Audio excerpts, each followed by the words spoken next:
Hello dear students, welcome back to the social class 8, Civics chapter 5, Judiciary. From this lesson, already we saw the first video. In that we have discussed about some intro about judiciary. Then next one, what is the role of the judiciary? Then lastly we have discussed about what is an independent judiciary. Okay, right now we are going to discuss about the topic is what is the structure of court in India. அதாவது நம்ம இந்தியாவில் இருக்கக்கூடிய court இருக்கு இல்லையா, அதோடைய ஸ்ட்ரக்சரை பற்றி தான் நம்ம பார்க்க போகிறோம். ஓகேவா? Okay, let's see. There are three different levels of court in our country. This one is very important. There are several court at the lower level while there is only one at the apex level. The court that most people interact with are what are called subordinate or district court. These are usually at the district or the tehsil level or in a town, and then here many kinds of case. அதாவது நம்ம இந்தியாவில் இருக்கக்கூடிய court இருக்கு இல்லையா, அதோடைய structure பார்த்தோம் அப்படின்னு பார்த்தோன்னா த்ரீ டைப்ஸாக பிரிச்சிருக்காங்க. ஓகேவா? This one is very very important one. So three டைப்ஸாக இருக்குது. ஃபர்ஸ்ட் ஒன் என்ன அப்படின்னு பார்த்தோன்னா, நான் ஆல்ரெடி இந்த லெசன் ஸ்டார்ட் பண்ணும்போதே சொல்லியிருக்கேன், சுப்ரீம் கோர்ட் அப்படின்னு சொல்லுவாங்க. இது என்ன அப்படின்னு பார்த்தோன்னா ஒவ்வொரு த கண்ட்ரிக்கு, ஓகேவா, நம்ம இந்தியாவில் இருக்கக்கூடியது. தென் நம்ம இந்தியாவை வந்து ஸ்டேட்டாக பிரிச்சிருப்போம் இல்லையா, அந்த ஸ்டேட்க்கு இருக்கிறதா என்ன அப்படின்னு பார்த்தோன்னா ஹை கோர்ட் அப்படின்னு சொல்லுவோம். தென் நம்ம ஸ்டேட்டை வந்து என்னவா பிரித்து வச்சிருக்கோம் அப்படின்னு பார்த்தா டிஸ்ட்ரிக்டாக இருக்கு இல்லையா, அந்த டிஸ்ட்ரிக்ட் இருக்கிறது தான் டிஸ்ட்ரிக்ட் கோர்ட் அப்படின்னு சொல்லிட்டு த்ரீ டைப்ஸாக பிரிச்சிருக்காங்க. இதுதான் வந்து த்ரீ ஸ்ட்ரக்சர். ஓகேவா? இப்போ ஃபர்ஸ்ட் டிஸ்ட்ரிக்ட் கோர்ட் என்ன அப்படின்னு பார்த்தோன்னா, இப்போ வந்து அந்த டிஸ்ட்ரிக்ட் எல்லாத்துக்குமே வந்து ஒரு கோர்ட் இருக்கும். அங்கே இருக்கக்கூடியது என்னன்னு சொல்லுவாங்க அப்படின்னு பார்த்தா டிஸ்ட்ரிக்ட் இல்லை அப்படின்னா டெப்சில் லெவல் அப்படின்னு சொல்லுவாங்க. ஓகேவா? ஸோ இங்கே வந்து எக்கச்சக்கமான கேஸ்லாம் வந்து ஹேண்டில் பண்ணிட்டு இருக்காங்க. எங்கே அப்படின்னு பார்த்தோன்னா டிஸ்ட்ரிக்ட் கோர்ட். ஓகேவா? The next one, each state is divided into districts that are presided by over district judge. Each state has the high court which is the highest court of the state. Okay, இப்போ district court அப்படின்னும் போது அங்கே யார் ஜட்ஜாக இருப்பாங்க அப்படின்னு பார்த்தா district judge அப்படின்னு சொல்லுவாங்க. இப்போது இந்த ஸ்டேட்க்குன்னு ஒரு கோர்ட் இருக்கு இல்லையா, அந்த கோர்ட்டு தான் என்ன சொல்லுவாங்க அப்படின்னு பார்த்தா ஹை கோர்ட் அப்படின்னு சொல்கிறாங்க. ஓகேவா? ஸோ ஸ்டேட்க்கு கீழே வர்றது ஹை கோர்ட்டுன்னு சொல்லுவாங்க. ஸோ இப்போ அந்த ஆல் ஓவர் த ஸ்டேட்க்கு இருக்கக்கூடிய மேலே இருக்கக்கூடிய கோர்ட் என்ன அப்படின்னு பார்த்தோன்னா ஹை கோர்ட் அப்படின்னு சொல்லுவாங்க. Okay, then at the top of the Supreme Court that is located in New Delhi and is presided over by the Chief Judge of India. The decision made by the Supreme Court are binding on all other court in India. அதாவது இப்போ நம்ம கண்ட்ரிக்கே இருக்கக்கூடிய டாப்பில் இருக்கக்கூடிய court என்ன? Supreme court. Okay, so டாப்பில் இருக்கக்கூடிய supreme court, அதுக்கு கீழே இருக்கக்கூடியது ஹை கோர்ட்டு, தென் இதுக்கு கீழே இருக்கக்கூடியதான் என்ன அப்படின்னு பார்த்தா டிஸ்ட்ரிக்ட் கோர்ட். ஓகேவா? ஸோ இந்த மாதிரி ஒவ்வொரு லெவல்லையுமே வந்து கோர்ட்மே வந்து டிவைட் பண்ணி வச்சுருக்காங்க அப்படின்னு சொல்கிறாங்க.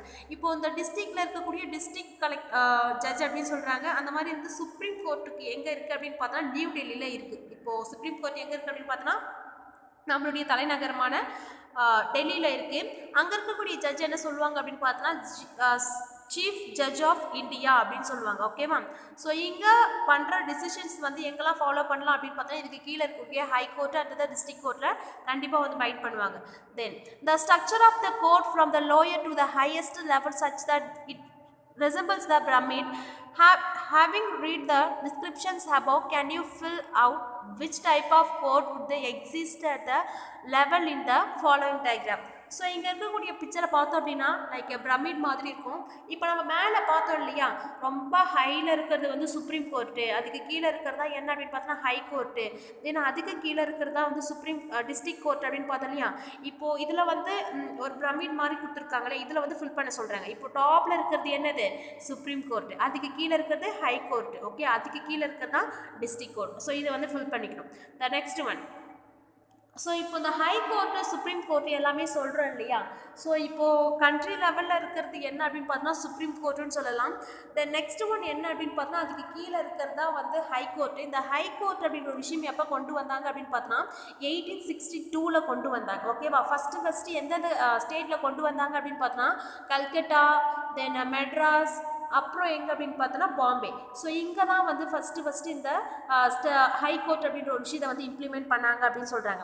ஸோ இப்போ ஹை கோர்ட் அப்படின்றது என்ன அப்படின்னு பார்த்தோன்னா ஸ்டேட்க்கு ஒவ்வொரு ஸ்டேட்டுமே ஒவ்வொரு கோர்ட் இருக்குன்னு சொன்னோம் இல்லையா.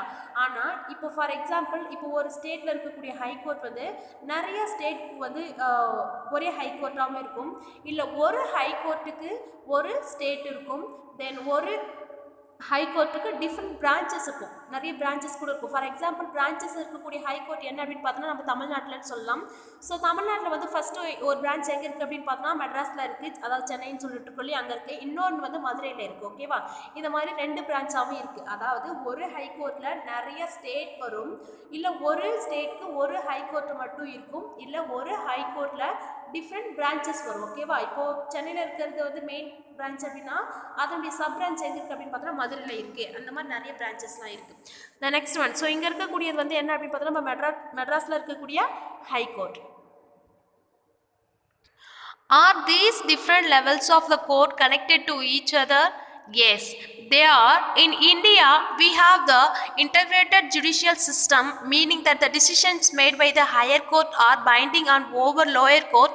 Another way to understand this integration through the appellate system that exists in India. This means the person can appeal to the high court if they believe that the judgment passed by the lower court is not just. அதாவது இப்போ நம்ம 3 structure of the court பார்த்துருக்கோம் இல்லையா, அதாவது supreme court, தென் வந்து high court பார்த்துருக்கோம், தென் district court பார்த்துருக்கோம் இல்லையா. இப்போ நமக்கு ஏதாவது ஒரு ப்ராப்ளம் அப்படின்னா நம்ம எங்கே போயிட்டு வந்து அப்ரோச் பண்ணுவோம் அப்படின்னு பார்த்தோன்னா நம்ம ஃபஸ்ட்டு டிஸ்ட்ரிக்ட் கோர்ட் போகிறோன்னு வச்சுக்கோங்களேன். இப்போ அங்கே தான் ஒரு ஜட்ஜ்மெண்ட் கொடுக்குறாங்க அப்படின்னா அது நமக்கு வந்து சாட்டிஸ்ஃபேக்ஷனாக இல்லை அப்படின்னா we can approach the high court. So இங்கே கொடுக்குறதும் வந்து நமக்கு ஃபேவராக இல்லை அப்படின்னு favour not favour satisfaction, okay, இதுவுமே இல்லை அப்படின்னு பார்த்தோன்னா நம்ம சுப்ரீம் கோர்ட்டுக்கும் போகலாம். ஸோ அப்போ ஒவ்வொரு கோர்ட்டுமே என்ன அப்படின்னு பார்த்தா இன்டர் கனெக்டோட தான் இருக்கும். ஓகேவா, தென் let us understand what we mean by the appellate system by the taking the case of state Delhi administration versus Lakshman Kumaran and others 1985 from the lower court to the Supreme Court. அதாவது so for example இப்போ ஒவ்வொரு கோர்ட்டுமே வந்து ஒரு inter கனெக்டோடு தான் இருக்கும். எல்லாமே இப்போ வந்து டிஸ்ட்ரிக்ட் கோர்ட்டில் வந்து என்ன ஜட்ஜ்மெண்ட் சொல்கிறாங்களோ அதை தான் நம்ம ஃபாலோ பண்ணி ஆகும். நம்ம வந்து அதை விட்ட வர முடிவே இல்லை அப்படின்ற ஒரு கட்டாயத்தில் நம்ம இல்லை. ஓகேவா, ஸோ இப்போ டிஸ்ட்ரிக்ட் கோர்ட்டில் சொல்கிற ஜட்ஜ்மெண்ட் வந்து நமக்கு சாட்டிஸ்ஃபேக்ஷனாக இல்லை அப்படின்னா we can approach the higher court. So இப்போ ஹை கோர்ட்லேயும் சொல்கிறது நம்மளுக்கு சாட்டிஸ்ஃபேக்ஷனாக இல்லை அப்படின்னாக்கா சுப்ரீம் கோர்ட்டுக்கு போகலாம். இந்த மாதிரி ஒரு கேஸ் நடந்திருக்கு. அதுக்கு எக்ஸாம்பிள் தான் என்ன அப்படின்னு பார்த்தோன்னா Delhi administration versus the Lakshman Kumaran and the others. So இந்த கேஸ் எப்போ நடந்திருக்கு அப்படின்னு பார்த்தோன்னா 1985 நடந்திருக்கு. ஸோ என்ன மாதிரியான கேஸ் அப்படின்றத பற்றி பார்க்கலாம். இன் February 1980 Lakshman Kumaran and married 20 years old Sudha Goyal and they lived in the flat in Delhi with the Lakshman brother and their family. On 2nd December 1980, Sudha died in a hospital due to burn. Her family filed a case in the court. When this case was heard in the trial court, for the neighbors were called the witness. They stated that the night of December 1st, they had heard Sudha's claim of the had forced their way to Lakshmanan flat. They saw Sudha standing with the sari of the flames. They executed the fire by the wrapping Sudha in a gunny bun and a blanket. Sudha told them that her mother-in-law Saguntala had broke the kerosene oil on her and that the husband Lakshmanan had lit on the fire. During the trial, members of the Sudha's family and the neighbors started that Sudha had been subjected to the torture her laws and were demanding more cash and the scooter and the fridge on the birth of the first child. அதாவது so அங்கே என்ன நடந்து இருக்கு அப்படின்னு பார்த்தோன்னா லக்ஷ்மண் குமரன் அப்படின்ற ஒரு man அவரை வந்து February 1980 ஒரு கேர்ளை மேரேஜ் பண்ணிப்பார். ஓகேவா, ஸோ 12 year old. அவங்களோட நேம் என்ன அப்படின்னு பார்த்தோன்னா சுதா கோயல். ஓகேவா, ஸோ இவங்க வந்து டெல்லியில் இருக்காங்க. ஸோ இவங்களுடைய மதர்-இன்-லா அண்ட் இவங்களுடைய பிரதர்-இன்-லா இவங்களோட கூட தான் வாழ்ந்துட்டு வந்திருக்காங்க. ஓகேவா, ஸோ ஆன் December 2nd அன்னைக்கு 1980, அதாவது 1 year கூட ஆயிருக்காது, டிசம்பரில் வந்து அவங்க இறந்துருவாங்க. ஓகேவா, ஸோ எப்படி அப்படின்னு பார்த்தோன்னா எரிஞ்சிடுவாங்க. ஓகேவா, மண்ணெண்ணை ஊற்றி எரிஞ்சிடுவாங்க. ஸோ எரிஞ்ச அந்த கோலத்தில் வந்து என்ன அப்படின்னு பார்த்தோன்னா அவங்களுடைய பேரண்ட் சுதாவுடைய பேரண்ட்லாம் இருக்காங்க இல்லையா, அவங்க என்ன பண்ணுவாங்க அப்படின்னு பார்த்தோன்னா என்னுடைய மகளை வந்து இவங்க தான் வந்து கொண்டுட்டாங்க, இதுக்கான கேஸ் நீங்கள் எடுத்தே ஆகணும் அப்படின்னு சொல்லிட்டு கோர்ட்டில் போயிட்டு ஸ்டேஷனில் போயிட்டு கேஸ் ஒன்று ஃபைல் பண்ணுவாங்க. ஓகேவா?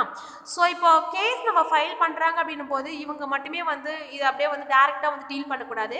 இதுக்கான ஐ விட்னஸ் கேட்பாங்க. இதை வந்து யார் யாரெல்லாம் பார்த்தாங்க, ஆக்சுவலாக வந்து அவங்களுடைய வீட்டில் என்ன தான் நடந்தது அப்படின்றத பற்றி இவங்க போயிட்டு ஃபஸ்ட்டு என்ன பண்ணணும், இன்வெஸ்டிகேட் பண்ணணும். அப்படி பண்ணும்போது அங்கே இருக்கக்கூடிய நெய்பர்ஸ்லாம் என்ன சொல்கிறாங்க அப்படின்னு பார்த்தோன்னா, டிசம்பர் 1 அன்னைக்கு சுதா வந்து எரிஞ்சுக்கிட்டே வந்து வெளில நின்றுட்டு இருந்தாங்க, நாங்கள் எல்லாருமே பார்த்தோம் அப்படின்ற மாதிரி அவங்களுடைய நெய்பர்ஸ்லாம் சொல்கிறாங்க. ஓகேவா? ஸோ ஆக்சுவலாக இதோட ரீசன் என்ன அப்படின்னு பார்த்தோன்னா, ஸோ சுதா மேலே வந்து அந்த கெரோசின் ஆயில் ஊற்றுனது யார் அப்படின்னு பார்த்தோன்னா இவங்களுடைய மதர் இன்லா, அந்த லைட்டிங் பண்ணது யார் அப்படின்னு பார்த்தோன்னா இவங்களுடைய ஹஸ்பண்டு, இதுக்கெல்லாம் ஹெல்ப் பண்ணது யார் அப்படின்னு பார்த்தோன்னா லக்ஷ்மணனுடைய பிரதர், அதாவது சுதாவுக்கு பிரதர் இன்லா. ஸோ இது இந்த ஒரு ட்ரையல் ஒன்று போயிட்டே இருக்கு. ஓகேவா? ஸோ இங்கே ஏன் வந்து இந்த ரீசன், என்ன ரீசனுக்காக அவங்க வந்து கில் பண்ணாங்க அப்படின்னு பார்த்தோம்னா டவுரி சிஸ்டம். ஓகேவா? ஸோ அவங்க வந்து நிறைய கேஷ், ஸ்கூட்டர் அண்ட் ஃப்ரிட்ஜ் இது எல்லாத்தையுமே கேட்டிருப்பாங்க. அந்த டார்ச்சரில் தான் வந்து என்ன பண்ணிட்டாங்க, இது முடியாதுன்ற பட்சத்தில் வந்து இவங்களை கில் பண்ணிட்டாங்க. ஓகேவா? தென் as part of the defense, Lakshman and his mother started the Sudha sari and the accidentally catched fire while she was heating milk. On the base of this, the other evidence, the trial court evicted Lakshman, his mother Sakuntala and brother-in-law Subhash Chandra and sentenced all 3 of them into death. So என்ன சொல்லியிருக்காங்க அப்படின்னு பார்த்தோன்னா, இல்லை இதை வந்து நாங்கள் பண்ணலை, இது ஒரு ஆக்சிடென்ட் தான், நாங்கள் வந்து அவங்க மேலே மண்ணெண்ணெய் ஊற்றி நாங்கள் எதுவுமே வந்து அவங்கள பேர்ன் பண்ணலை, பட் இட்ஸ் ஜஸ்ட் ஆக்சிடென்ட் சொல்லிட்டு யார் சொல்கிறான், இந்த 3 பர்சனும் சொல்கிறாங்க. அதாவது சுதோடைய ஹஸ்பண்டும் அவங்களுடைய மதர் இல்லா அவங்களுடைய பிரதர் இல்லா சொல்கிறாங்க. அதாவது அவங்க போயிட்டு இந்த ஸ்டவ் இருக்கு இல்லையா, அந்த ஸ்டவ்வில் போயிட்டு மில்க் ஹீட் பண்ணும்போது அவங்களுக்கு தெரியாமல் அந்த நெருப்பு பட்டு அவங்க ஒரு ஆக்சிடென்ட்டில் தான் இறந்துட்டாங்க அப்படின்னு சொல்லிட்டு யார் சொல்கிறா, இது 3 பர்சனும் சொல்கிறாங்க. Okay. In November 1983, the 3 arrested accused went to the High Court to appeal against the verdict of the trial court. The High Court, after hearing the arguments of the lawyer, decided that Sudha had died due to the accident fire caused by the kerosene stove. Lakshman, Sakuntala and the Subhash were acquitted. So என்ன பண்ணாங்க அப்படின்னு பார்த்தோன்னா, November 18, 1983 என்ன ஆகுது அப்படின்னு பார்த்தோன்னா, இந்த court வந்து ட்ரையல் கோர்ட்லேருந்து ஹை கோர்ட்டுக்கு போகுது. ஸோ அங்கே ஜட்மெண்ட்லாம் என்ன சொல்கிறாங்க அப்படின்னு பார்த்தோன்னா, அவங்க தான் வந்து அவங்கள தான் இறந்துட்டாங்க அப்படின்ற ஒரு முடிவுக்கு வராங்க. என்ன அப்படின்னு பார்த்தோன்னா, ஹீட் பண்ணும்போது நெருப்பு பட்டு அவங்களாவே இறந்துட்டாங்க அப்படின்ற டிசிஷன் பண்ணி, ஸோ இவங்க வந்து யாருமே வந்து அக்யூஸ்ட் கிடையாது அப்படின்ற மாதிரி இவங்களை வந்து விடுவிச்சிடுறாங்க. ஓகேவா? The next one, you may remember the photo easy on the women movement. In your class 7th book, you read about how in the 1980s women groups across the country spoke about against dowry death. They protested against the failure of the court to bring this case to justice. The above high court judgments deeply troubled the women and they held the demonstration of the field the separate appeal against this high court decision in the Supreme Court through the Indian Federation of Women Lawyers. So அதாவது நம்ம என்ன அப்படின்னு பார்த்தோன்னா, 7th புக்லேயே நம்ம 7thலேயே பார்த்துருப்போம். என்ன அப்படின்னு பார்த்தோன்னா, நிறைய ஆக்ட்லாம் இருக்குது. அதாவது டவுரி டெத்துக்கு அகெயின்ஸ்டாக வந்து நிறைய விமன்லாம் வந்து போராட்டங்கள்லாம் பண்ணியிருப்பாங்க. விமன் சேஞ்ச் த வேர்ல்டு அந்த லெசனில். ஓகேவா? ஸோ என்ன வந்து யாருமே வந்து இந்த டவுரி கேட்டு டார்ச்சர் பண்ணக்கூடாது, அப்படி கேட்குற பர்சன் மேலே ஒரு சிவியர் பனிஷ்மெண்ட் எடுக்கணும், இந்த மாதிரி நிறைய விஷயங்கள்லாம் நடந்திருக்கு இல்லையா. திரும்பவும் வந்து இந்த சுதாவுடைய பேரண்ட் என்ன பண்ணுறாங்க அப்படின்னு பார்த்தீங்கன்னா, இது எங்களுக்கு சாட்டிஸ்ஃபேக்ஷனாக இல்லை, இது அது வந்து ஒரு ஆக்சிடென்ட் கிடையாது, இது வந்து பிளான்டு மர்டர் தான் அப்படின்னு சொல்லிட்டு திரும்பவும் வந்து சுப்ரீம் கோர்ட்டுக்கு போகிறாங்க. ஸோ இந்த கேஸை வந்து எங்கே போகுது அப்படின்னு பார்த்தோன்னா சுப்ரீம் கோர்ட்டுக்கு மூவ் ஆகுது. ஓகேவா? தென் in 1985, the Supreme Court heard this appeal against the accused Lakshmanan and the 2 members of his family. The Supreme Court heard the argument of the lawyers and reached a decision that the different from the of the High Court. They found Lakshman and his mother guilty of the accused of the brother-in-law Subhash because they did not have enough evidence against him. The Supreme Court decided to send the accused to prison for life. So என்ன பண்ணாங்க அப்படின்னு பார்த்தோன்னா, திரும்ப supreme கோர்ட்டுக்கு போகுது. அங்கே இருக்கக்கூடிய chief judge of India, ஓகேவா, அவர் என்ன பண்ணுறாரு என்ன பண்ணுறாரு அப்படின்னு பார்த்தோன்னா, இந்த கேஸை வந்து லோக்கல் கார்னர் என்ன அப்படின்னு சொல்லிட்டு விசாரிக்கிறாரு. ஸோ 2 தரப்புலையுமே வந்து வக்கீல்கள்லாம் லாயர்ஸ் எல்லாமே வந்து வாதாடுறாங்க. ஓகேவா? அட் லாஸ்ட் என்ன ஆகுது அப்படின்னு பார்த்தோன்னா, இது வந்து ஒரு பிளான்டு மர்டர் தான் அப்படின்ற ஒரு டிசிஷனுக்கு வராங்க. நம்ம எந்த ஒரு உண்மையுமே வந்து ரொம்ப நாள் வந்து மறைச்சு வைக்கவே முடியாது. நம்ம பொய் சொன்னாலும் நம்மளை அறியாமலே நம்ம உண்மையை எல்லாத்தையுமே சொல்லிடுவோம் இல்லையா, அந்த மாதிரி. ஸோ இவங்க தான் வந்து கில்ட், அந்த சுதா இறந்ததுக்கான ரீசன் எல்லாமே இவங்க தான் அப்படின்னு சொல்லிட்டு இவங்கள 3 பேத்தையுமே வந்து ஜெயிலுக்கு அனுப்பிச்சிடுறாங்க. ஓகேவா? ஸோ ப்ரிசனுக்கு அனுப்பிச்சிடுறாங்க. ப்ரிசன் அப்படின்னு ஜெயில் சொல்லுவாங்க. ஸோ இப்போ வந்து டிஸ்ட்ரிக்ட் கோர்ட்டில் வந்து இது வந்து இந்த கேஸ் நிற்கல, திரும்ப ஹை கோர்ட்டுக்கு போனாங்க, திரும்ப சுப்ரீம் கோர்ட்டுக்கு போகிறாங்க இல்லையா? இந்த கேஸ் வந்து இப்போ இங்கே இப்படி போயிட்டு இருக்காங்க, ஒரு செயின் ஃபார்மேஷனில் போயிட்டு இருக்கு. இப்போ சுப்ரீம் கோர்ட் சொன்ன அந்த ஜட்மெண்ட் வந்து டிஸ்ட்ரிக்ட் கோர்ட் அக்செப்ட் பண்ணி தான் ஆகணும். டிஸ்ட்ரிக்ட் கோர்ட்டோ இல்லை ஹை கோர்ட்டோ ஏன் வந்து நாங்கள் சொன்ன கோர்ட்டை வந்து நீங்கள் நிராகரிச்சிட்டீங்க, ஸோ இது ஏன் வந்து ஏற்றுக்கல அப்படின்ற மாதிரி கொஸ்டின் இவங்க கேட்கவே முடியாது. ஓகேவா? ஸோ சுப்ரீம் கோர்ட்டில் என்ன சொல்கிறாங்களோ ஆஸ் பர் த ரூல் இவங்க அக்செப்ட் பண்ணி தான் ஆகணும். ஓகேவா? So okay. ஸோ இப்போ இந்த கோர்ட் அப்படின்ற ஒரு விஷயத்தையே வந்து 2 டைப்ஸாக பிரிக்கிறாங்க. அதாவது கிரிமினல் லா அப்படின்னு சொல்லுவாங்க, ஒன்று சிவில் லான்னு சொல்லுவாங்க. So criminal law and civil லா அப்படின்றது என்ன அப்படின்னு பார்த்தோன்னா, இப்போ கிரிமினல் லா அப்படின்றது ஃபார் எக்ஸாம்பிள் இப்போ ஒரு தான் மர்டர் இந்த மாதிரியான விஷயங்கள்லாம் நடக்கல, தீஃப், இது எல்லாமே வந்து எதுக்கு கீழே வரும் அப்படின்னு பார்த்தோன்னா கிரிமினல் லாவில் வரும். ஸோ இப்போ இந்த கிரிமினல் லா அப்படின் போது ஃபஸ்ட்டு என்ன பண்ணுவாங்க அப்படின்னு பார்த்தோன்னா, பாதிக்கப்பட்டவங்க போயிட்டு ஃபஸ்ட்டு எஃப்ஐஆர் ஃபைல் பண்ணுவாங்க அவங்க மேலே. ஓகேவா? இதுவே இந்த சிவில் லா அப்படின்றது ஃபார் எக்ஸாம்பிள் ஏதோ ஒரு லேண்ட் ப்ராப்ளம், ஒரு ஃபேமிலிக்குள்ளே ஏதோ ப்ராப்ளம், டிவோர்ஸ், இந்த மாதிரியான ப்ராப்ளம் எல்லாத்தையுமே வந்து எங்கே டீல் பண்ணுறாங்க அப்படின்னு பார்த்தோன்னா சிவில் கோர்ட்டில். ஸோ இதுக்கும் என்ன வித்தியாசம் அப்படின்னு பார்த்தோன்னா, இப்போ இந்த டிவோர்ஸ் கேட்டு போகிறாங்க, ஃபார் எக்ஸாம்பிள் டிவோர்ஸ் கேட்டு போகிறாங்க அப்படின்னு பார்த்தோன்னா, ஸோ இவங்க 2 பேருமே உட்கார வச்சு ஒரு அட்வைஸ் மாதிரி கொடுப்பாங்க. ஸோ என்ன ரீசனுக்காக இந்த மாதிரி டிவோர்ஸ் போகுது அப்படின்னு சொல்கிற மாதிரியான விஷயங்கள் சொல்லிட்டு ஒரு சில அட்வைஸ் கொடுப்பாங்க. ஆனால் இங்கே ஃபஸ்ட்டு சிஸ்டமே என்ன அப்படின்னு பார்த்தோன்னா, கிரிமினல் லாவில் யார் ஒருத்தவங்க பாதிக்கப்பட்டவங்களோ அவங்க வந்து ஃபஸ்ட்டு வந்து கேஸ் கொடுக்கலாம். ஓகேவா? அவங்கள ஏமாத்தின ஒரு பர்சன் மேலே கேஸ் கொடுக்கலாம். இந்த மாதிரி விஷயங்கள்லாம் வந்து நிறையவே இருக்குது. ஓகேவா? ஸோ இந்த ரெவென்யூ லா அப்படின்ற மாதிரி நிறைய பிரான்ச்சஸ்லாம் இருக்குது. இப்போ a group of girls are presently asked by the group of boys walking to the school. இப்போ ஒரு குரூப் ஆஃப் கேர்ள்ஸ் வந்து நடந்து போயிட்டே இருக்காங்க. அவங்கள வந்து ஒரு குரூப் ஆஃப் பாய்ஸ் வந்து ஒரு அப்யூஸ் பண்ணுற மாதிரி ஒரு சில வேர்ட்ஸ் யூஸ் பண்ணுறாங்க, ரேக் பண்ணுறாங்க. இது எல்லாமே வந்து எதுக்கு கீழே வரும் அப்படின்னு பார்த்தோன்னா, கண்டிப்பாக வந்து கிரிமினல் லாவில் தான் வரும். ஓகேவா?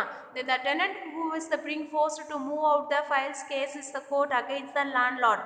ஸோ இந்த லேண்ட் சம்மந்தமான பிரச்சனை எல்லாமே எதில் வரும் அப்படின்னு பார்த்தா சிவில் லாவில் வரும். ஓகேவா? இது வந்து கிரிமினல் லா, இது வந்து சிவில் லாவில் வரும். ஸோ இந்த மாதிரி நிறைய விஷயங்கள்லாம் இருக்குது. ஓகேவா? Okay children, in this class so far we have discussed about what is the structure of court in India and branches of court. Okay children, rest of the part we will see on the next class. Okay, thank you to all.